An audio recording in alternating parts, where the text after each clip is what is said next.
بگو بچیم گپ ده ماکس شدم دک ربی آقای تبت یک وقت من کچولو و پیاز بیاره چند کچولو و پیاز گفت بیارم؟ پیسا را کل پیسه مرا گرفت دک چند تا گرفت؟ می بادر چند تا گرفت؟ 900 900 تا؟ 900 900 اینه تو ظالما در این وطن پیدا میشه کشتکار اینه تو بازی بتا که پیسا را نمیفهمه باید دولت ما این بارا بسیار یک چی کنه آلینی پیسه را مرد تو بده بچه 3 نفر هم تو کده این پیسه چی وقت است؟ پیسه سوداگری را بده چی گفت خودتا؟ گفت دم کراچی باش ما دیگه شکر تو قشمان یک بکس نتی نه اینه گفت ازاری است $100 است گفت میگه برو میده کوله گفت که برو میده کو پیسه میدید که ما بان که نگروزی یدو داده بیچاره رو پشت میده رو اون که 11 سر پیازی گرفتم تو رفته 900 تا گرفت زیاد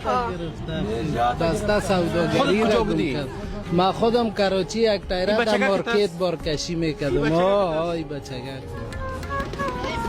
اینه گفته خیلی دلار است به خاطر از اینکه خب پیسه افغانی است در افغانستان بانک نوشته است مگم پیسه سابقه است او آدم هم خیر نمیبینه مقصد انشالله که خیر نمیبینه و به این برکت روزه تباه و بربادش کنه ما اینمی سرمایه هم قرض است اجازیاف مردم ها میفهمه من کراچی یک تایره بارکشی میکنم